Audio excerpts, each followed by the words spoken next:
In a quiet village where even the goats seemed to gossip, there lived a young potter named Arif, who believed he was destined to create the most perfect clay pot the world had ever seen.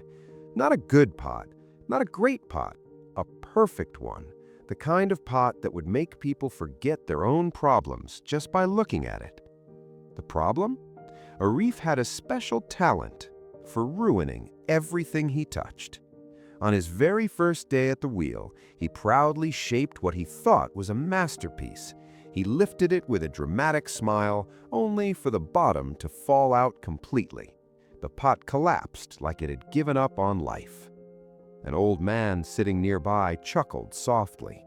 His name was Baba Karim, a retired craftsman who spent most of his time feeding birds and watching people make mistakes.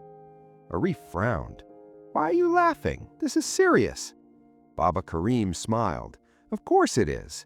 But tell me, did the clay break your hands or your pride?" Arif didn't answer, because deep down he knew the answer.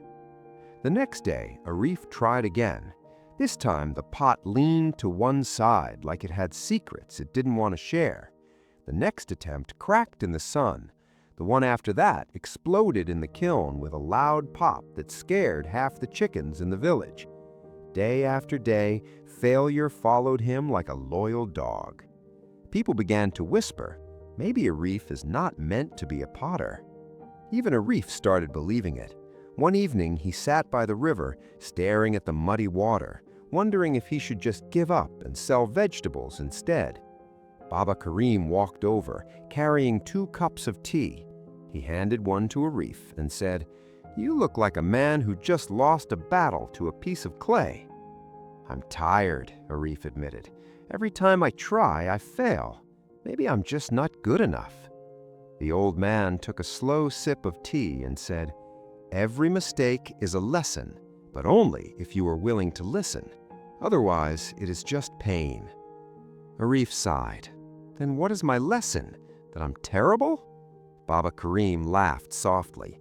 "No, your lesson is that you're impatient, careless, and a little too proud." Arif blinked. "That's not very comforting." "Wisdom rarely is," the old man replied. The next morning, Baba Karim invited Arif to his old workshop. The place was dusty, filled with cracked pots, broken tools, and pieces of clay scattered everywhere. "Welcome," he said, "to my museum of mistakes." Arif looked around, confused. "You kept all your failures?" "Of course," Baba Karim said. "Each one taught me something I could never learn from success." He picked up a crooked pot. "This one taught me patience. I rushed it, and it leaned." Then he lifted a cracked bowl. "This taught me respect for the sun. I dried it too quickly." He pointed to a shattered piece. "And this one taught me humility. I thought I knew everything." Arif slowly realized something. The old man he admired wasn't great because he avoided mistakes. He was great because he collected them like treasures. "Now," Baba Karim said, handing Arif a lump of clay, "make me another pot, but this time don't try to be perfect. Try to learn." Arif sat at the wheel. His hands trembled slightly, but he remembered the old man's words. As he shaped the clay, he noticed something new. When he slowed down, the clay responded better. When he kept his hands steady, the walls didn't wobble. When he stopped trying to impress imaginary critics, his mind became calm.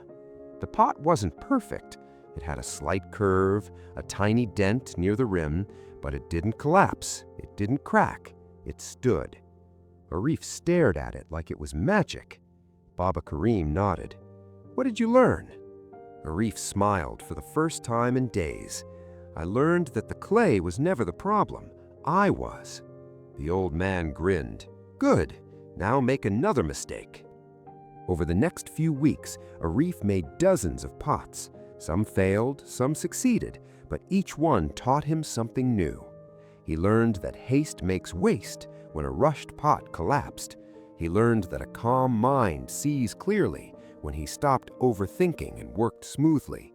He learned that pride blinds, but humility teaches when he accepted his flaws instead of denying them. Slowly, quietly, Arif improved. One day, a traveler passed through the village and saw Arif's work displayed outside his home. Among them was a pot, simple, elegant, balanced, not perfect, but full of character. The traveler picked it up and said, "This is beautiful. Who taught you to make this?" Arif glanced at Baba Karim, who was pretending to be very interested in feeding birds. "I was taught by my mistakes," Arif replied. The traveler smiled and bought the pot without bargaining, which shocked everyone, including the goats. That evening, Arif sat beside Baba Karim again, holding the coins in his hand. "I finally made something worth buying," Arif said.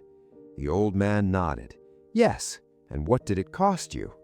Arif thought for a moment, then said, "My pride, my impatience, and a lot of broken pots." Baba Karim chuckled. "A fair price for wisdom." The sun began to set, painting the sky in shades of gold and orange. Arif looked at the horizon and realized something important. Perfection was never the goal. Growth was, and every mistake, no matter how frustrating or embarrassing, was simply a teacher in disguise, sometimes strict, sometimes loud, but always honest. From that day on, whenever a pot cracked or collapsed, Arif no longer cursed. He simply smiled and said, "Thank you for the lesson." And strangely enough, the clay seemed to listen.